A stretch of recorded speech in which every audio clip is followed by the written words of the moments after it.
Hello friends, मैं निर्जला Chauhan YouTube के लर्निंग पाठशाला चैनल पर आप सभी का स्वागत है। तो जैसे कि आज हमने टॉपिक लिया है ये मैथ्स का, तो मैथ पेडागोजी का है। जैसे कि आप लोग बोल भी रहे हैं कि मैथ पेडागोजी का एक क्लास लिया जाए, तो ये जो है एक ही क्लास में कंप्लीट हो जाएगी क्योंकि इसमें ज़्यादा टॉपिक नहीं है। तो आप लोग कमेंट में बताएं आप लोगों को वीडियो कैसी लगती है। वीडियो को लाइक करें, शेयर करें, चैनल को सब्सक्राइब भी करें और बेल आइकन दबाएँ जिससे आप लोगों के पास नोटिफिकेशन पहुँच जाए।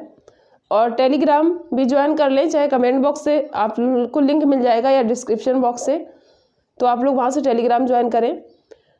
तो टॉपिक है जो है वो है ऑब्जेक्टिव ऑफ टीचिंग मैथमेटिक्स, यानी कि जो टीचिंग मैथमेटिक्स का उद्देश्य है उसके बारे में पूछा गया है।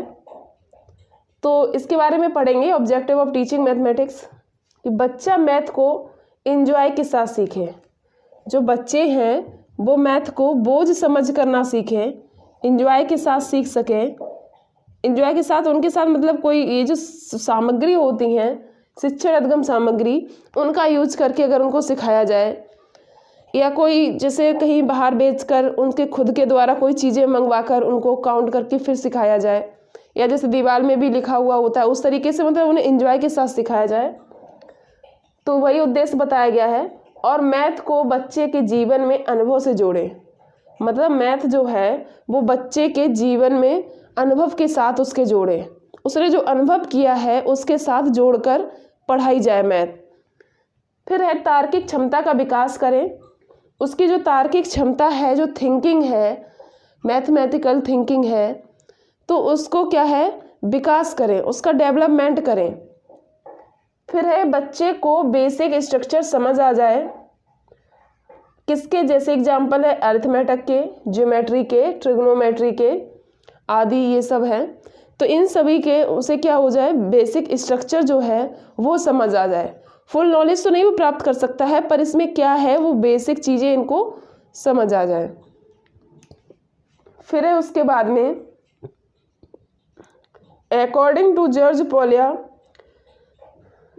पोलियर के अनुसार कहा गया है कि there are 2 aims of teaching mathematics in school, यानी जॉर्ज पोलियर ने 2 एम्स बताए हैं टीचिंग स्कूल के। स्कूल में जो टीचिंग की जाती है उसके 2 एम्स इन्होंने बताए हैं। एक है नैरो एम्स और दूसरा है हायर एम्स। तो नैरो एम्स क्या है, संकुचित है। संकुचित का मतलब ही होता है कोई चीज़ सक्रिय होना, नैरो का मतलब सक्रिय होना, सीमित होना। फिर है हायर एम्स के बारे में है, तो ये व्यापक होता है, मतलब ये व्यापक है, इसकी सीमा नहीं है, सीमित नहीं है, ये आगे से आगे जा सकता है। तो इसमें क्या सीमित और क्या सीमित नहीं है। तो नैरो एम्स में है कि नंबर्स आ जाते हैं, एम्प्लॉयबल यानी जॉब के लिए या जीवन यापन जिससे भी आप लोग रोजी रोटी कमा सकें बच्चे, वो चीज़ आती है। या रियल लाइफ यूज़ करें, रियल लाइफ में यूज कैलकुलेशन में होता है, तो वो भी जीवन यापन की तरह हो जाता है कि रुपए गिनना या किसी को देना या लेना, ये सब चीज़ें इसमें आती हैं नैरो एम्स में।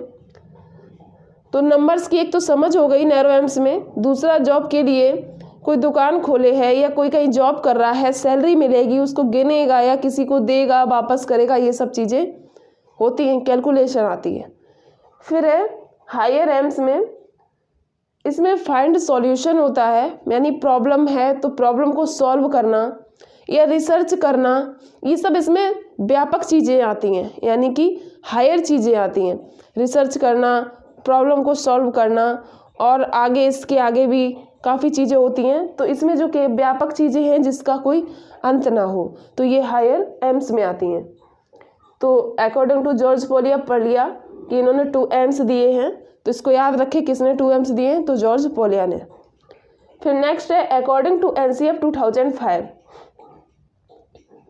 तो एनसीएफ ने जो 2005 में जो दिया था उसमें ये कहा था कि बेसिक नंबर की समझ आ जाए, मतलब जो प्राइमरी लेवल पर जो बच्चे हैं उनको मैथ इस तरीके से पढ़ाई जाए कि उन्हें बेसिक नंबर की समझ आ जाए। बेसिक नंबर्स हैं, प्लस माइनस है या काउंटिंग है या टेबल है, ये सब चीज़ें बेसिक नंबर की समझ आ जानी चाहिए। और इनको जब सिखाया जाए तो मूर्त से अमूर्त सिखाया जाए, पहले ही वो अमूर्त चीज़ों के बारे में नहीं सोच सकते हैं, तो मूर्त से अमूर्त इसलिए बोला गया है कि जो पहले ये लाइन करके जो प्लस माइनस करते थे छोटे पे, और बच्चे अभी भी करते हैं, बच्चे जो छोटे होते हैं, कि ये 4 3 6 है, फिर इसमें 3 और ऐड कर दो, फिर इनको काउंट कर लो। तो ये मूर्त थी, तो ये मूर्त की तरह इसमें समझाया गया था। तो उन्हें ये सामने रहता था ना मूर्त उनके, तो जल्दी समझ में आ जाता है। और फिर उसके बाद में धीमे धीमे वो माइंड में कैलकुलेशन करना सीख जाते हैं। तो ये मूर्त से अमूर्त हो गया। फिर encourage non number areas like shapes, spatial understanding, pattern, measurement and data handling. यानी कि इनमें जो है इनकरेज किया जाए नॉन नंबर एरियाज। नंबर्स तो इनकरेज होंगे ही होंगे, उसके साथ साथ नॉन नंबर एरियाज जो हैं किसकी, जैसे कि शेप्स हैं, शेप्स के बारे में पता करना कि ये ट्राइंगल अलग होता है, ये रेक्टेंगल अलग होता है, सर्कल अलग होता है। शेप्स है, स्पेशियल है, उनको समझना। पैटर्न को समझना, जो पैटर्न बने हुए होते हैं, अभी आगे वो सिमेट्री, टेसलेशन, ये जो पैटर्न होते हैं ये बने हुए होते हैं। और जो पैटर्न नंबर्स के होते हैं कि इसके बाद में 4 आया, तो जैसे 2 के बाद में 6 आया, तो 2 के बाद में कितने नंबर छोड़कर 6 आया है, तो 6 के बाद उतने नंबर छोड़कर ये आएगा। तो ये एक भी पैटर्न ये भी बना हुआ होता है, तो इसके बारे में भी समझ आ जाए उनको। मेजरमेंट के बारे में समझ आ जाए, मेजरमेंट नापना किसी चीज़ को वो, और डेटा हैंडलिंग, तो ये सब चीज़ें उन्हें समझ आ जाए।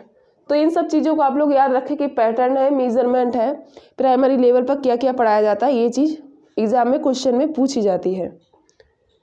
फिर है कॉन्सेप्ट मैपिंग। कॉन्सेप्ट मैपिंग क्या होता है, जो हम लोगों ने जीन पियाजे ने जो स्कीमा बताया था कि माइंड में जो भी चीज़ हम लोग बनाते हैं या जिसके बारे में थिंकिंग करते हैं, तो उसको एक माइंड में एक बनता ही है। वो जो कुछ भी बनता है, जैसे घर के बारे में सोचेंगे तो घर के बारे में उसमें अंदर स्कीमा बन जाएगा, तो वही स्कीमा होता है क्या, कॉन्सेप्ट मैपिंग। तो टॉपिक वाइज इसमें कॉन्सेप्ट मैपिंग के बारे में दिया गया है कि टॉपिक वाइज संबंध बनाकर माइंड में स्कीमा बनाना।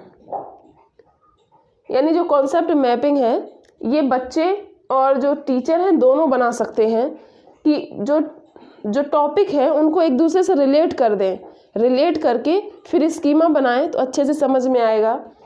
पूर्व ज्ञान से नया ज्ञान जोड़ें।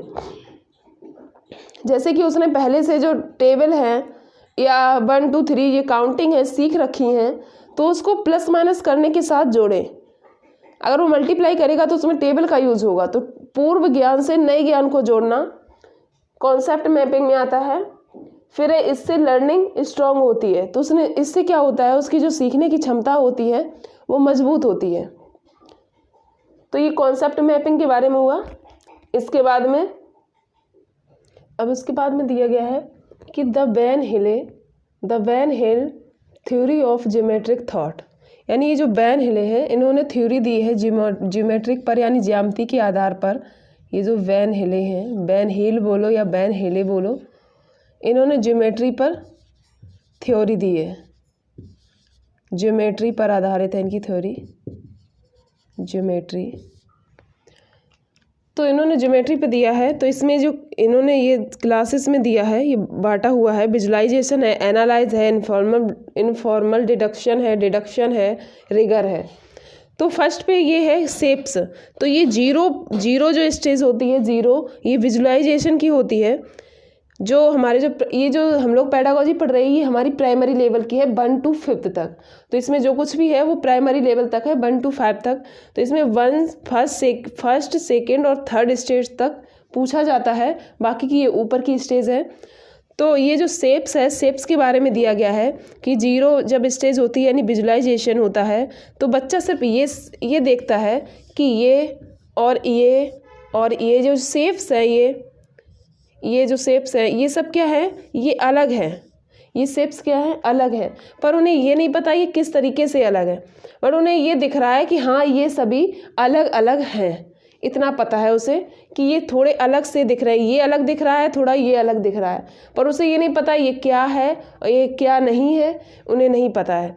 फिर उसके बाद में इसी स्टेज में ये आता है, ये जो बना हुआ इसी स्टेज में आता है क्लासेस ऑफ शेप्स। यानी वो शेप्स का वर्गीकरण करना सीख जाता है। पहले तो उसे इतना सिर्फ पता था कि ये अलग अलग है, ना ये पता था ये ट्रायंगल है, ये सर्कल है, ये स्क्वायर है, उन्हें कुछ भी नहीं पता था। फिर उस जब वो क्लासेस ऑफ शेप्स में आता है तब उसे ये पता चल जाता है कि हाँ ये ऐसा जो होता है ये ट्रायंगल होता है, और ये जो ऐसा जो होता है ये सर्कल और ये स्क्वायर होता है। अभी उन्हें उसकी प्रॉपर्टी के बारे में नहीं पता है कि स्क्वायर की 4 साइड इक्वल होती हैं, रेक्टेंगल की अपोजिट साइड इक्वल होती हैं, या सर्कल के पास साइड नहीं होती हैं। ये उन लोगों को नहीं पता है, सिर्फ ये पता है, पहले तो उन्हें ये पता था ये शेप्स अलग अलग है, फिर उन्हें क्लासेस ऑफ शेप्स पता चला कि उन्होंने वर्गीकरण किया कि ये जो शेप्स हैं ये अलग अलग है, ये ट्राइंगल है, ये सर्कल है, ये स्क्वायर है, इतना पता हुआ। फिर उसके बाद में ये फर्स्ट ये हो गया इसका क्लासेस, ये जो 0 है विजुअलाइजेशन में ये आ गया।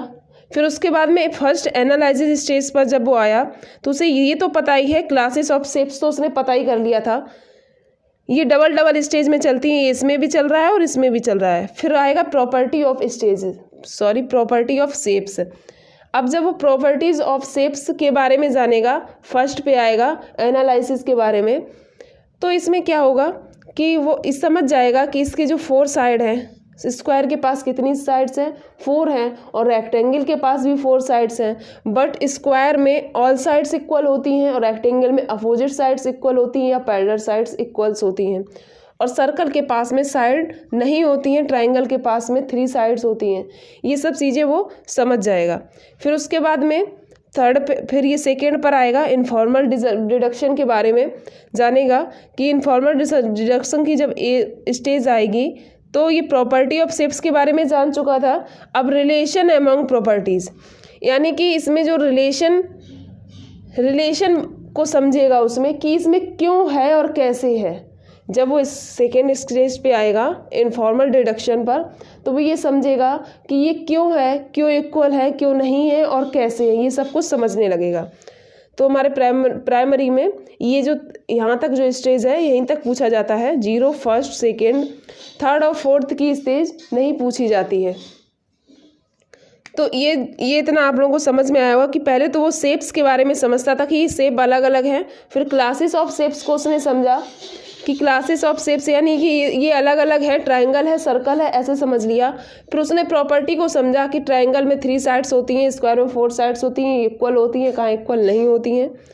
फिर उसने रिलेशन एमंग प्रॉपर्टीज़ के बारे में समझा कि ये क्यों है और कैसे है, ये समझा। तो यहीं तक हमारे प्राइमरी में ज़्यादा पूछे जाते हैं, जो प्राइमरी लेवल का जो सीटेट होता है, तो इसमें यहाँ तक आएगा। उसके बाद वो ऊपर की स्टेज के हैं, तो 0 में ये दोनों शेप्स आती हैं, ये फर्स्ट में ये दोनों और सेकेंड में ये दोनों, और थर्ड में ये दोनों, फोर्थ में और ये दोनों स्टेज आती हैं। ये दो करके स्टेज हैं, तो इनको आप लोग याद रखें, इससे क्वेश्चन पूछे जाते हैं। जैसे एनालिसिस के बारे में है, इस स्टेज से कुछ ज़्यादा ही पूछे जाते हैं।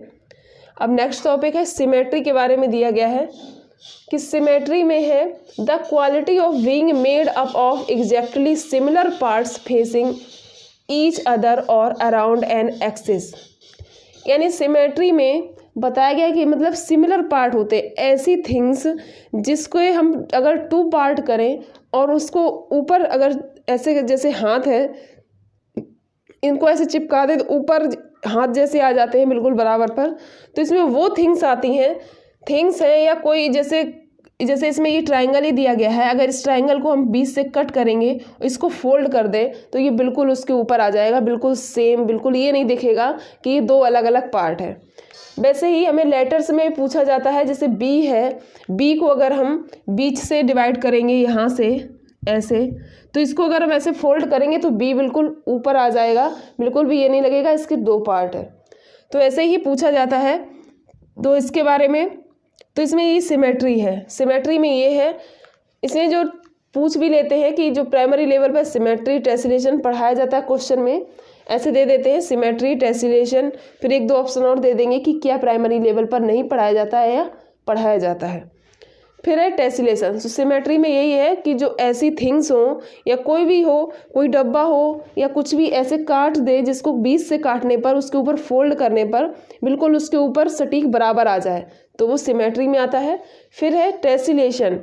टेसिलेशन में a tessellation is created when a shape is repeated over and over again covering without any gaps और ओवरलैप्स। तो एक हमने ये जो टेसिलेशन का एग्जाम्पल है ये बना रखा है, वैसे बहुत सारे एग्जाम्पल होते हैं इसके टेसिलेशन के। तो ये हमने ऐसे करके बनाया है। इसमें कहा गया है कि जो ये शेप्स जो क्रिएट होता है वो रिपीट होता है पर ओवर एंड ओवर अगेन, लेकिन कवरिंग विदाउट एनी गैप्स। और ये जो रिपीट होता है, ये जो बराबर की ये एक जैसे बने हुए हैं सभी जगह, पर इनमें कोई गैप्स नहीं होता, ना ही ये ओवरलैप होते हैं। ये ना ही ओवरलैप होते हैं, एक दूसरे के ऊपर भी नहीं होते हैं, बराबर पे होते हैं और एक जैसी सिमेट्री यानी एक जैसा शेप्स बनता चला जाता है। तो ये टेसिलेशन होता है और ना ही इनके बीच में कोई गैप होगा और ना ही ये ओवरलैप करेंगे। तो ये टेसिलेशन हो गया। उसके बाद में इसमें जो मैथ पेडागोजी में है कि 3 डायमेंशियल टीचिंग एड्स। 3 डायमेंशियल मतलब 3D। 3D जो ऑब्जेक्ट्स हैं वो उनका यूज़ करना चाहिए, जैसे कि कोई रियल ऑब्जेक्ट्स दिखाकर, जैसे पेन के बारे में बताना है तो पेन को दिखाकर, या कोई बिल्डिंग को दिखाकर, या स्पेसिमेन है, मॉडल यानी कोई डमी जो होते हैं उस हिसाब से, पपेट्स हैं, ETC। तो इसमें क्या है 3D जो ऑब्जेक्ट्स हैं, एड्स हैं, उनको यूज़ करना इसमें बताया गया मैथ पेडागोजी में, तो उससे बच्चों को अच्छे से समझ में आएगा। उसके बाद में है इंडक्टिव और डिडक्टिव रीजनिंग। इंडक्टिव और डिडक्टिव रीजनिंग क्या है? आगमन और निगमन। तो आगमन में क्या होता है इंडक्टिव में कि एग्जाम्पल टू रूल जाते हैं, पहले एग्जाम्पल बताना फिर उसके बाद में रूल बताना। जैसे कि संज्ञा की डेफिनेशन बताएंगे या कोई तो पहले एग्जाम्पल देते हैं कि राम है, राम क्या है? संज्ञा। उसके बाद में बताएंगे किसी व्यक्ति वस्तु का नाम, स्थान का नाम, संज्ञा कहलाता है। तो एग्जाम्पल टू रूल जाना, तो ये क्या कहलाता है? Inductive method. उसके ये जो इंडक्टिव मेथड है ये चलता है मूर्त से अमूर्त, ज्ञात से अज्ञात। यानी पहले जो मूर्त चीज़ है उनको बारे में सिखाना, फिर अमूर्त के बारे में सिखाना। पहले जो ज्ञात है उन्हें ज्ञात से अज्ञात का वही मतलब है, जैसे कि प्लस माइनस बताने हैं तो पहले गिनती यानी काउंटिंग के बारे में बताना, फिर उसके बाद में प्लस माइनस के बारे में बताना। जो डिडक्टिव मेथड है ये रूल टू एग्जाम्पल चलता है, यानी पहले रूल बताना फिर एग्जाम्पल बताना, यानी ये अज्ञात से ज्ञात और अमूर्त से मूर्त चलता है। फिर है जो जॉन एडम्स है, इन्होंने द्विध्रुवीय कहा है, जो शिक्षा है उसको द्विध्रुवीय कहा है जॉन एडम्स ने। एक टीचर है, एक स्टूडेंट है, 2 ध्रुव है। जॉन डीवी ने इसको त्रिध्रुवीय बताया है, त्रिध्रुवीय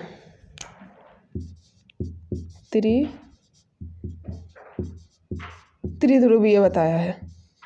टीचर है, स्टूडेंट है और करिकुलम है, तीन ध्रुव बताए हैं। उसके बाद में है teaching learning material. Teaching learning material में आते हैं जियो बोर्ड है, अवेशक है, डायनिस बोर्ड है, ऐसी जो लर्निंग मटेरियल ये आते हैं, तो इनके बारे में ज़्यादा पूछा जाता है। जियो बोर्ड में क्या होता है? जियो बोर्ड में ये एक स्क्वायर होता है, स्क्वायर, और इसमें क्या होता है? ये कीले, ये जो आपको बिंदु दिख रहे हैं ये कीले होती हैं इसमें लगी हुई।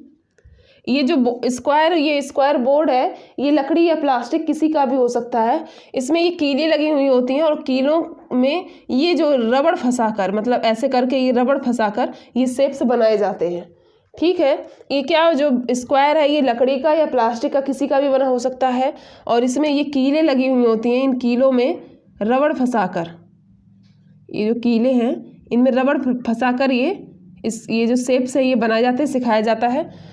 तो जियो बोर्ड से मेजरमेंट सीख लेते हैं हम लोग, जियोमेट्रिक सीख लेते हैं, न्यूमेरिकल सीख लेते हैं, इतनी चीज़ें सीखते हैं। फिर अबेकस के बारे में, अबेकस में भी ये प्लास्टिक या लकड़ी का होता है, और इसमें ये जो लाइंस होती हैं, ये जो रॉड होती हैं, और रॉड में ये बीड्स पड़े हुए होते हैं। ये जो गोल गोल ये दिख रहे हैं ये बीड्स होते हैं, ये सब फंसे हुए होते हैं। तो इस अबेकस से ऐड सीख लेते हैं, सब्ट्रैक्शन में सीखने में मदद करता है, मल्टीप्लिकेशन में, डिवीज़न में, और फ्रैक्शन, प्लेस वैल्यू, ETC इनमें। मतलब ऐड है, सब्ट्रैक्शन है, मल्टीप्लाई है, डिवाइड है, फ्रैक्शन है, प्लेस वैल्यू है, इन सब में हेल्प करता है। तो इन सब चीज़ों को याद रखना है क्योंकि इसमें क्वेश्चन पूछते हैं ये किस में हेल्प करता है। फिर है Dienes board place value, subtraction, add और मल्टीप्लाई इनके लिए यूज होता है। तो डायनिस बोर्ड में क्या है, वो यहाँ पर ये जो क्यूब है यहाँ पे बन नहीं सकते थे, तो 1000 जो 1s, 10s, 100, 1000 हम लोग यूज़ करते हैं। तो 1s किससे सीखते हैं? यूनिट से। एक यूनिट बनी हुई होती है ऐसे करके, ये ऐसे, ये यूनिट से हम लोग 1s सीखते हैं। और जो रॉड होती है, ये पूछते हैं कि टेंस किसके द्वारा सिखाया जाता है, तो रॉड के द्वारा। और जो 100 है वो फ्लैट होता है, फ्लैट के द्वारा, एक फ्लैट आकार का वो बना हुआ होता है। और 1000 क्यूब के द्वारा सीखते हैं। तो ये हमें डायनेस बोर्ड के बारे में बताया गया है। तो इसको याद रखें, 1000 क्यूब से, 100 फ्लैट से, 10 रॉड से और 1 यूनिट से। तो ये हमारी जो पेडागोजी है ये हो गई है। और इसमें जो है ब्लूम टैक्सोनॉमी, आप लोग CDP की जो प्लेलिस्ट बनी हुई है वहाँ से पढ़ सकते हैं, अच्छे से समझाया हुआ है। तो ब्लूम टैक्सोनॉमी आप लोग वहाँ से देख लें, उसमें ज़्यादा कुछ खास है भी नहीं, वहाँ पे एक बार 2 बार पढ़ा चुके हैं। तो आप लोग वहाँ से देख लें, तो वहाँ से अच्छे से समझ आ जाएगा। तो आप लोग कमेंट में बताएं आप लोगों को वीडियो कैसी लगी। तो हमारी ये जो मैथ की पेडागोजी है ये कंप्लीट हो गई है, इतनी है, इतने में से ही आपके क्वेश्चंस आएंगे। और आप लोग वीडियो को लाइक करें, शेयर करें, चैनल को सब्सक्राइब करें, बेल आइकन भी दबाएं, जिससे आप लोगों के पास नोटिफिकेशन वीडियोस के पहुंच जाया करें।